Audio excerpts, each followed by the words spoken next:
श्रीमद् भगवद गीता प्रथम अध्याय अर्जुन विषाद योग।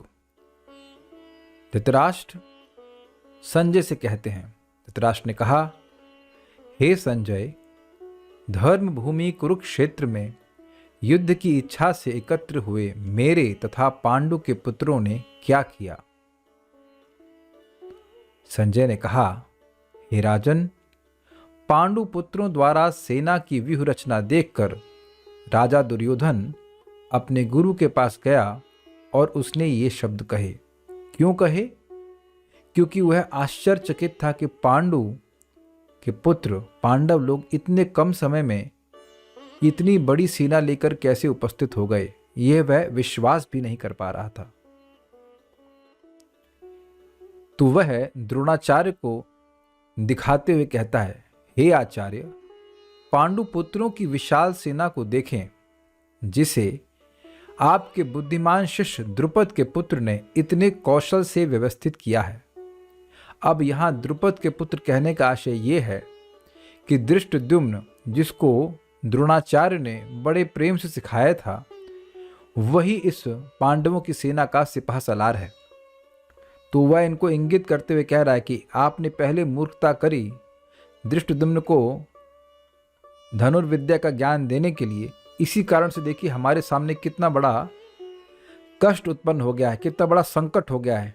अब इस भविष्य में होने वाले युद्ध, इस युद्ध में जो होने वाला है, ऐसी गलती दोबारा ना कीजिएगा। इसीलिए कह रहा है, देखिए आपके बुद्धिमान शिष्य ने यह सेना को व्यवस्थित किया है।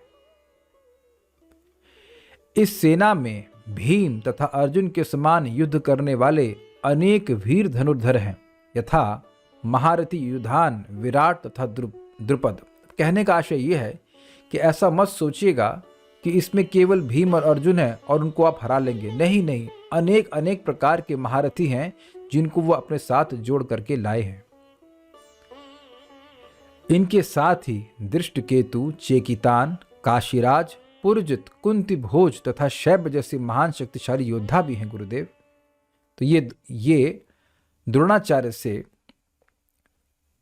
दुर्योधन कह रहा है। पराक्रमी युद्धामन्यु, अत्यंत शक्तिशाली उत्तमौजा, सुभद्रा का पुत्र तथा द्रौपदी के पुत्र, ये सभी महारथी हैं। तो अब अपने भय को छुपाने के लिए, मानो द्रोणाचार्य कहें कि तो क्या तुमको अपनी शक्ति पर विश्वास नहीं है?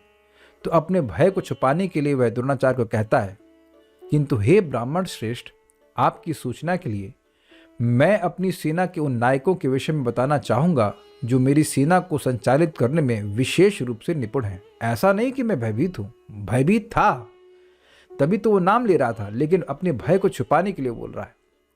मेरी सेना में स्वयं आप, भीष्म, कर्ण, कृपाचार्य, अश्वत्थामा, विकर्ण तथा सोमदत्त का पुत्र भूरिश्रवा आदि हैं, जो युद्ध में सदैव विजयी रहे हैं। और इस कारण से वो दिखा रहा है कि जब हमेशा विजयी रहे हैं तो इस युद्ध में भी हमारी विजय निश्चित है। मैं घबरा नहीं रहा हूं, लेकिन नाम रख रहे हैं। फिर कहते हैं, ऐसे अन्य वीर भी हैं जो मेरे लिए अपना जीवन त्याग करने के लिए उद्यत हैं। वे विविध प्रकार के हथियारों से सुसज्जित हैं और युद्ध विद्या में निपुण हैं। बड़ी इंपॉर्टेंट बात है यहाँ पे। इससे यहाँ पे आचार्यों ने समझाया है कि देखिए, दुर्योधन के मुख से सरस्वती बोल रही हैं कि युद्ध में उसके पक्ष के सारे वीर मर जाएंगे। वो बोल तो ऐसे रहा है कि अपना कॉन्फिडेंस दिखाए, लेकिन वस्तुतः वो यही कह रहा है कि सारे के सारे वीर उसके मारे जाएंगे। तो यह कह रहा है कि न सिर्फ वह हथियारों से सुसज्जित हैं, अपितु उनको हथियार चलाना आता भी है, और साथ साथ वह मरते दम तक मेरे लिए युद्ध करने के लिए उत्साहित है। अब यहां पे आप देख सकते हैं कि कैसे भीम खड़े हैं और भीष्मदेव भी खड़े हुए हैं। वृद्ध भीष्मदेव हैं, लेकिन उनकी शक्ति बहुत अधिक है, और उन्हीं को इंगित करते हुए वह दुर्योधन बोल रहा है द्रोणाचार्य को, हमारी शक्ति अपरिमेय है। अपरिमेय का मतलब होता है असीमित है, और हम सब पितामह द्वारा भली भांति संरक्षित हैं, जबकि पांडवों की शक्ति भीम द्वारा भली भांति संरक्षित होकर भी सीमित है। अर्थात हमको भीम से भयभीत होने की कोई जरूरत नहीं है। आप लोगों को पता ही होगा कि दुर्योधन का भीम से विशेष रूप से बैर था, इसलिए यहाँ विशेष रूप से भीम को उल्लेखित कर रहे हैं कि भीम के होने से भी कोई फर्क नहीं पड़ता, क्योंकि हमारी सेना भीष्म के द्वारा संरक्षित है। अतएव अब देखिए बड़ी इंटरेस्टिंग बात है, भीष्म देव का नाम ले लिया तो अन्य लोग सोचेंगे अच्छा हमारी कोई वैल्यू ही नहीं है, केवल भीष्म देव की वैल्यू है। तो ये क्योंकि बहुत बड़ा कूटनीतिज्ञ था, इसलिए राजनीति में एक्सपर्ट था, तो इसलिए अन्य जितने भी उसके सेना नायक थे उनको भी समेट करके कहता है कि ऐसा मत सोचिएगा कि केवल भीष्म पितामह महत्वपूर्ण हैं और बाकी आप लोग महत्वपूर्ण नहीं हैं। आपको भीष्म पितामह की पूरी सहायता करनी होगी, तभी हम ये युद्ध जीत पाएंगे। नहीं तो ऐसा हो सकता हो कि भीष्म पितामह कहीं युद्ध कर रहे हों और पीछे से कोई अटैक कर दे। इसलिए कह रहे हैं अतएव सैन्य व्यूह में अपने अपने मोर्चों पर खड़े रहकर आप सभी भीष्म पितामह को पूरी सहायता दें। मतलब आप सबकी जरूरत है, ऐसा नहीं कि कोई भी आप में से व्यक्ति अमहत्वपूर्ण है। अब क्योंकि भीष्मदेव समझ गए कि दुर्योधन के मन में भय है, इसलिए उसके भय को दूर करने के लिए उन्होंने अपना शंख बजाया। तब कुरुवंश के वयोवृद्ध परम प्रतापी एवं वृद्ध पितामह ने सिंह गर्जना की सी ध्वनि करने वाले अपने शंख को उच्च स्वर से बजाया, जिससे दुर्योधन को हर्ष हुआ। हर्ष क्यों हुआ? उसको ये विश्वास हुआ कि जैसे द्रौपदी के जब अपमान हो रहा था उस समय भीष्म पितामह कुछ नहीं बोले थे, यद्यपि वह धर्म हो रहा था, इस प्रकार आज भी वह मेरा साथ देंगे और इस युद्ध में उत्साहपूर्वक वह युद्ध करेंगे। तो इस प्रकार से दुर्योधन को हर्ष हुआ कि जब भीष्म पितामह युद्ध करेंगे तो निश्चित रूप से युद्ध तो मैं ही जीतूंगा। इसलिए आप देख सकते हैं किस प्रकार से यहाँ पे दुर्योधन सुखी हो रहा है, हर्षित हो रहा है भीष्म पितामह के शंख बजाने की वजह से। तो जब भीष्म पितामह ने शंख बजाया पहले, तो जो कौरवों का पक्ष था उसमें भी अन्य लोगों ने शंख बजाया, अपने शंख बजाया, किसी ने बिगुल बजाया, कोई तुरई बजाया, अलग अलग प्रकार के वाद्य बजाए। तत्पश्चात शंख, नगाड़े, बिगुल, तुरही तथा सींग सहसा एक साथ बज उठे। वह संवेद स्वर अत्यंत कोलाहलपूर्ण था। ये लैंग्वेज कितनी अद्भुत बात है। ये जो लैंग्वेज है उसमें ऐसा लग रहा है कि सारे जो वाद्य हैं वो अपने आप बज रहे हैं, लेकिन कहने का आशय यह है कि जो वहाँ पे उपस्थित लोग थे, जो सैन्य बल था, उसने बजाया। अब यहाँ पर भगवान और पांडवों की तरफ से, उनकी सेना की तरफ से जो वाद्य बजाए गए, जो शंख बजाए गए, उसका वर्णन हो रहा है। दूसरी ओर से श्वेत घोड़ों द्वारा खींचे जाने वाले विशाल रथ पर आसीन कृष्ण तथा अर्जुन ने अपने अपने दिव्य शंख बजाए। भगवान कृष्ण के शंख का नाम था पांचजन्य, और इसी प्रकार से अर्जुन ने भी अपने शंख को बजाया, और ये दिव्य शंख थे, ये भगवद गीता में वर्णित है। इससे पहले जितने भी शंख का वर्णन हुआ है उनको यह नहीं कहा गया है कि वह दिव्य हैं, लेकिन जो अर्जुन और भगवान श्री कृष्ण के शंख हैं उनको यहाँ दिव्य कहा गया है। इनकी ध्वनि विशेष रूप से दिव्य है, ये बात ध्यान देने वाली है। उसके बाद भीम ने अपना शंख बजाया, भगवान कृष्ण ने अपना पांचजन्य शंख बजाया, और अर्जुन ने देवदत्त शंख, जैसा कि आपने पिछले स्लाइड में देखा, तथा अति भोजी एवं अति मानवीय कार्य करने वाले भीम ने पौंड्र नामक शंख बजाया।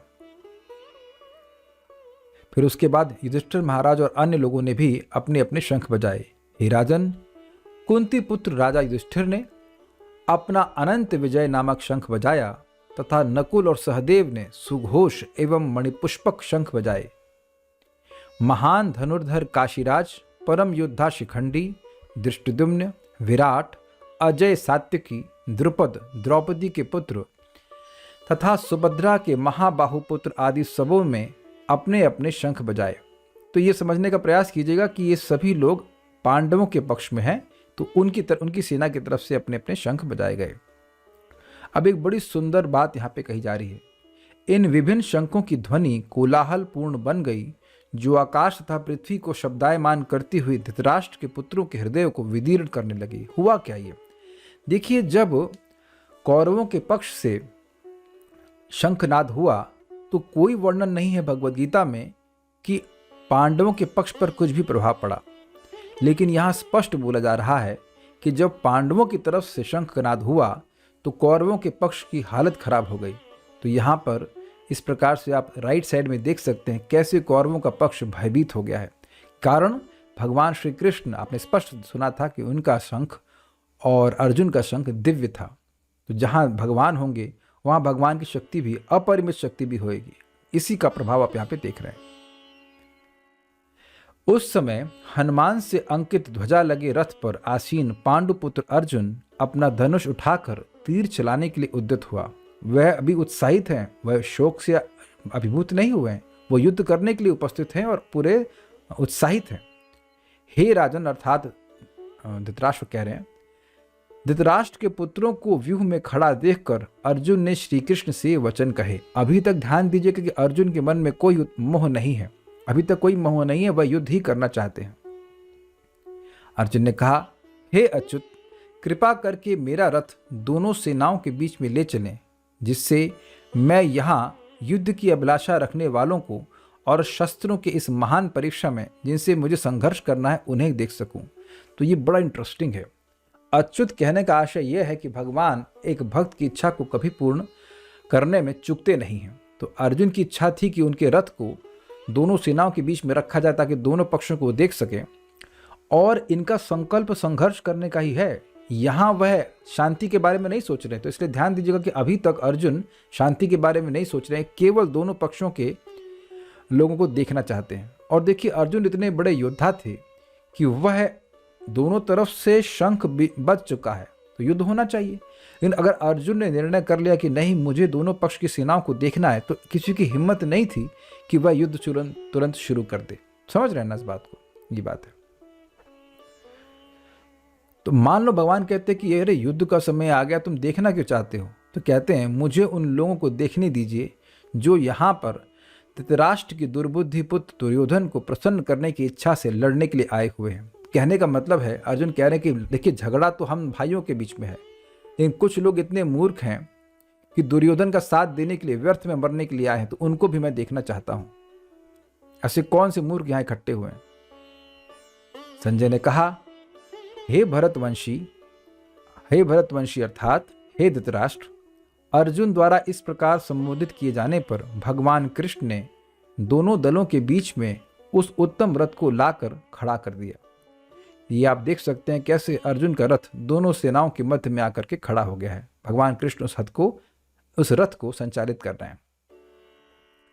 भीष्म, द्रोण तथा विश्व भर के अन्य समस्त राजाओं के सामने भगवान ने कहा कि हे पार्थ, यहाँ पर एकत्र सारे कुरुओं को देखो।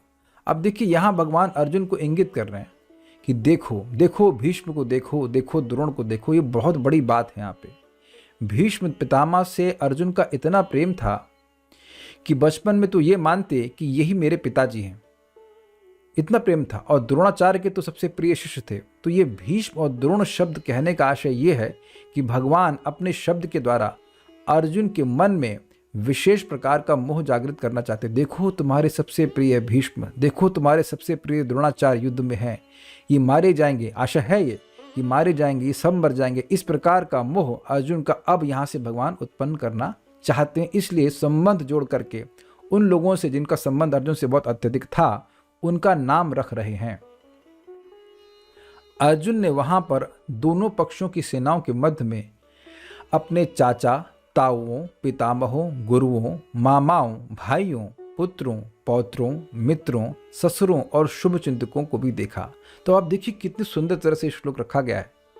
इस श्लोक में यह दिखाया जा रहा है कि अर्जुन लोगों के चेहरे देख रहा है, लेकिन चेहरे के साथ साथ हर किसी के संग उसका क्या संबंध है वह उसको याद आ रहा है।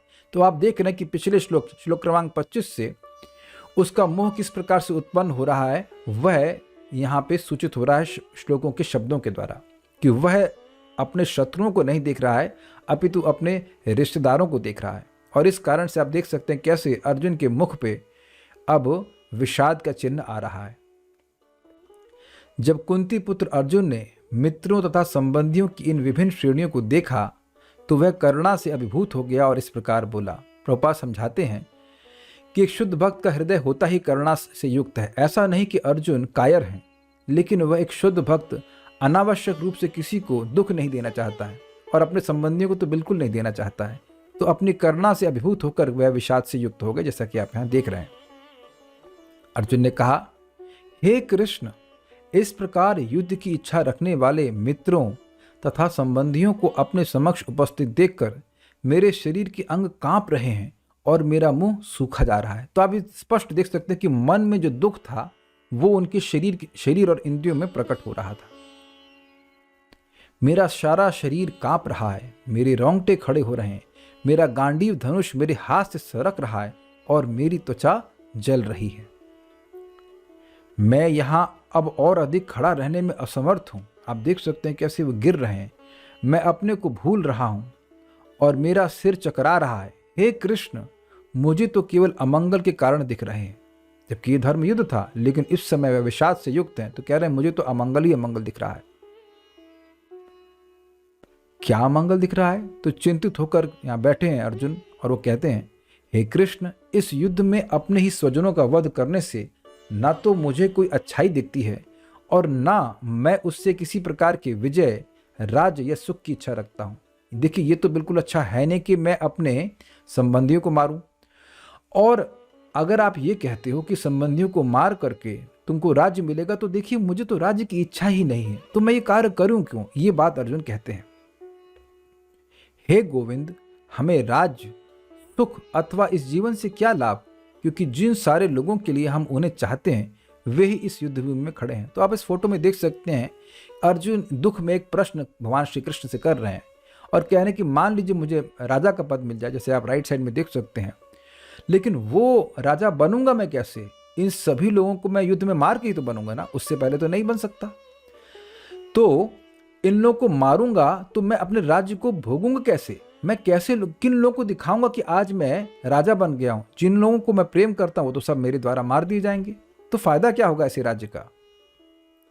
हे मधुसूदन, जब गुरुजन, पितृगण, पुत्रगण, पितामह, मामा, ससुर, पौत्रगण, साले तथा अन्य सारे संबंधी अपना धन एवं प्राण देने के लिए तत्पर हैं और मेरे समक्ष खड़े हैं, तो फिर मैं इन सबको क्यों मारना चाहूंगा, भले ही वे मुझे क्यों ना मार डालें। तो आप देख सकते हैं राइट साइड में अपर की तरफ कैसे जो सामने वाली जो पार्टी है कौरव की, वह तो युद्ध के लिए बड़े उद्यत हैं, लेकिन अर्जुन को कोई स्पृहा नहीं है युद्ध करने के लिए। कह रहे हैं ये तो सारे मेरे संबंधी, इनसे युद्ध करके मुझे क्या प्राप्त होगा?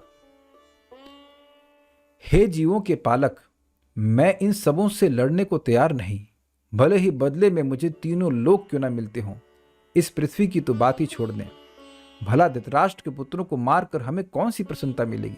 तो यहाँ इस फोटो में आप देख सकते हो कैसे ऊपर एक राइट साइड में दिखाया गया है स्वर्ग का राज्य। कह रहे हैं कि ये युद्ध करके अगर मुझे स्वर्ग का राज्य भी दिया जाए तो भी नहीं मैं प्राप्त करना चाहूंगा। पृथ्वी को दिखाया गया था कि पृथ्वी का पूरा राज्य दिए तब भी नहीं चाहूंगा। क्यों? क्योंकि इस सारे के सारे लोगों को मारना पड़ेगा, वो सारे मेरे खुद के भाई हैं। एक भक्त कभी भी अपनी इंद्रिय तृप्ति के लिए किसी को कष्ट नहीं देना चाहता है। तो अर्जुन यही बात यहाँ पे सूचित कर रहे हैं कि मैं इनको मारना नहीं चाहता, और कह रहे हैं कि न सिर्फ ये, अभी तो बहुत बड़ा पाप लगेगा। यदि हम ऐसे आतताइयों का वध करते हैं तो हम पर पाप चढ़ेगा। अतः यह उचित नहीं होगा कि हम धृतराष्ट्र के पुत्रों तथा उनके मित्रों का वध करें। हे लक्ष्मीपति कृष्ण, इससे हमें क्या लाभ होगा और अपने ही कुटुंबियों को मारकर हम किस प्रकार सुखी हो सकते हैं? तो कहने का अर्थ यह है कि हम अपने ही लोगों को मारेंगे, जैसे कि आप फोटो में देख रहे हैं, तो इससे हमको बहुत बड़ा पाप चढ़ेगा और हम इस जीवन में भी कभी सुखी नहीं होंगे और आगे जाके भी हमको नरक भोगना पड़ेगा बहुत लंबे समय तक। इसलिए हमें युद्ध नहीं करना चाहिए। हे जनार्दन, यद्यपि, अच्छा अब ये कह रहे हैं, मान लो भगवान कृष्ण कहें कि तुम युद्ध नहीं करना चाहते हो, लेकिन ये तो युद्ध करना चाहते हैं, तब हे जनार्दन, यद्यपि लोभ से अभिभूत चित्त वाले ये लोग अपने परिवार को मारने या अपने मित्रों से द्रोह करने में कोई दोष नहीं देखते, किंतु हम लोग जो परिवार के विनष्ट करने में अपराध देख सकते हैं, ऐसे पाप कर्म में क्यों प्रवृत्त हूं? ठीक है, मान लीजिए सामने वाला अंधा है, तो क्या हम भी अपनी आंखें बंद कर लें? ये लोग लोभ के कारण प्रवर्तित हो रहे हैं इस युद्ध में, लेकिन हमारे पास तो ज्ञान चक्षु है ना, हमारे पास तो धर्म का ज्ञान है ना, हम लोग क्यों इस प्रकार से इन्हीं के समान युद्ध करें? तो अब मान लीजिए भगवान पूछें, भाई कौन सा धर्म नष्ट हो जाएगा? तो कहते हैं कुल का नाश हो जाएगा। भाई सारे लोग मारे जाएंगे तो कुल का नाश होगा। तो फिर कहते हैं कुल का नाश होने पर सनातन कुल परंपरा नष्ट हो जाती है और इस तरह शेष कुल भी अधर्म में प्रवृत्त हो जाता है। भाई देखिए, बड़े बूढ़े लोग मर गए तो अब धर्म की शिक्षा देने वाला कोई बचा ही नहीं, तो जो आगे आने वाली पीढ़ी है उसको धर्म का ज्ञान कैसे प्राप्त होगा? तो वह स्वाभाविक रूप से अधर्म में ही प्रवृत्त होंगे। तो इस धर्म को नष्ट करने का रिस्पॉन्सिबिलिटी किसकी होगी? जिन लोगों ने युद्ध किया। यही बात अर्जुन कह रहे हैं कि हमें युद्ध नहीं करना चाहिए, इससे कुल धर्म का नाश हो जाएगा। कुल धर्म का नाश होने से क्या होगा? तो कह रहे हैं, हे कृष्ण, जब कुल में अधर्म प्रमुख हो जाता है तो कुल की स्त्रियां दूषित हो जाती हैं और स्त्रीत्व के पतन से हे वृष्टवंशी अवांछित संतानें उत्पन्न होती हैं। कहने का मतलब है कि स्त्रियां धर्म छोड़ देंगी, उनका भोग जो लंपट पुरुष हैं वह करेंगे और इस प्रकार से वर्ण संकर यानी कि वह संतानें जो कि अवैध होती हैं वह उत्पन्न होंगी जो कि धर्म का पालन बिल्कुल नहीं करेंगी। तो इन संतानों की वृद्धि से क्या होगा? अवांछित संतानों की वृद्धि से निश्चय ही परिवार के लिए तथा पारिवारिक परंपरा को विनष्ट करने वालों के लिए नारकीय जीवन उत्पन्न हो जाता है। ऐसे पतित कुलों के पुरखे यानी पितर लोग गिर जाते हैं क्योंकि उन्हें जल तथा पिंड दान देने की क्रियाएं समाप्त हो जाती हैं। ये बात थोड़ा समझने का प्रयास कीजिए। यहाँ पर आप देख सकते हैं राइट साइड में ऊपर की ओर पितरों को दिखाया गया है और वह पितर भी नरक में गिरते हैं क्योंकि उनको पिंड दान देने वाला कोई नहीं। अब क्यों प्रश्न होगा कि क्यों नहीं है? भाई युद्ध आप देख ही रहे हैं, बैकग्राउंड में युद्ध हुआ तो उसमें सारे लोग जो जवान लोग हैं वो मर जाते हैं। तो जो जवान लोग मर गए तो उनकी आगे आने वाली पीढ़ी को धर्म का ज्ञान हुआ नहीं, और जब वो धर्म का ज्ञान होगा नहीं तो स्वाभाविक सी बात है कि वह कोई पिंडदान नहीं करेंगे, तो पितर भी गिरेंगे। और ऐसे लोग जो उन्होंने इस प्रकार से अवांछित संतानों की वृद्धि का कारण बने उनको भी नरक की प्राप्ति होगी। तो बेसिकली अर्जुन कह रहे हैं कि हमको इस युद्ध के द्वारा कुल धर्म को नाश करने का पाप लगेगा और हम भी नरक की प्राप्ति करेंगे और हमारे पूर्वज भी नरक की प्राप्ति करेंगे, इसलिए ये युद्ध नहीं करना चाहिए। जो लोग कुल परंपरा को विनष्ट करते हैं और इस तरह अवांछित संतानों को जन्म देते हैं उनके दुष्कर्मों से समस्त प्रकार की सामुदायिक योजनाएं तथा पारिवारिक कल्याण कार्य विनष्ट हो जाते हैं। मतलब जो भी एक क्षत्रिय को का जैसे मान लीजिए कोई राज्य है उसका उसमें बहुत सारे धर्म होने चाहिए, वो सब नष्ट हो जाएगा कि जो लीडर है वो गलत हो जाएंगे। ये बात कहते हैं। हे प्रजापालक कृष्ण, मैंने गुरु परंपरा से सुना है कि जो लोग कुल धर्म का विनाश करते हैं वे सदैव नरक में वास करते हैं। ये बड़ी इंटरेस्टिंग बात है। अर्जुन यहाँ कह रहे हैं कि देखिए, ऐसा नहीं कि मैं अपना मत प्रस्तुत कर रहा हूँ, अपितु यह मैंने गुरुजनों से सुना है। जैसे कि आप यहाँ फोटो में भी देख सकते हैं, कुछ गुरुजनों को पूर्वजनों जो सिद्ध पुरुष हैं उनको भी सुना है। तो कह रहे हैं मैंने गुरु परंपरा में ज्ञान बोला, मैं अपने मन से नहीं कहता हूँ, और इससे निश्चित है कि जो इस प्रकार से कुल परंपरा को नष्ट करते हैं वे नरक में वास करते हैं, इसलिए हमारे द्वारा ये युद्ध करना निश्चय ही नरकगामी बनेगा। ओह, कितने आश्चर्य की बात है कि हम सब जघन्य पाप कर्म करने के लिए उद्यत हो रहे हैं। राज सुख भोगने की इच्छा से प्रेरित होकर हम अपने संबंधियों को मारने पर तुले हैं। तो यहाँ पे अर्जुन कहना चाहते हैं, बड़े अद्भुत बात कह रहे हैं कि अरे आप साक्षात धर्म है, मूर्तिमान धर्म है, आप यहाँ हैं और आप इस युद्ध को होने दे रहे हैं, आप भी नहीं रोक रहे हैं। तो आप पीछे महल दिखाया गया है, इससे सूचित किया जा रहा है कि ये यही मिलेगा ना, कुछ महल ही तो मिल जाएंगे ना, लेकिन आप देखिए कि इससे हमारी पूरी जो कुल धर्म है वो नष्ट हो जाएगा। तो कितने आश्चर्य की बात है कि धर्म को देखने वाले लोग, हमारे जैसे जो धर्म को ज्ञान जानते हैं, वह भी कुछ राज्य के सुख के लिए इस प्रकार से युद्ध में पड़े हुए हैं, और भगवान आप भी हम लोग को नहीं रोक रहे हैं। फिर कहते हैं कि अगर मेरे लिए तो यह अच्छा हो कि मैं युद्ध ना करूं और मुझे ये जान से मार दें। यदि शस्त्रधारी धृतराष्ट्र के पुत्र मुझ निहत्ते तथा रणभूमि में प्रतिरोध न करने वालों को मारें तो यह मेरे लिए श्रेयस्कर होगा, क्योंकि भाई कम से कम हम तो इस युद्ध को करने का रिस्पॉन्सिबिलिटी नहीं ली, हम तो हाथ नहीं उठाए, वो हमको मार दें, वही हमारे लिए अच्छा होगा, ऐसा अर्जुन बोल रहे हैं। जबकि क्षत्रिय के लिए अपने शस्त्र को त्यागना ये बहुत बड़ा अपमान है, बहुत बड़ा पाप है, लेकिन अब ऐसा सोच रहे हैं। संजय ने कहा, युद्ध भूमि में इस प्रकार कहकर अर्जुन ने अपना धनुष तथा बाण एक ओर रख दिया और शोक संतप्त चित्त से रथ के आसन पर बैठ गया। तो आप एक बहुत बड़ी शिक्षा ग्रहण कर रहे हैं कि मन में संशय है तो व्यक्ति के शरीर में सामर्थ्य होने पर भी वह कुछ नहीं कर पाता है। तो इस प्रकार से शोक संतप्त होकर अर्जुन बैठ गए। अब उसके बाद क्या होता है वह अगले अध्याय में हम सुनेंगे।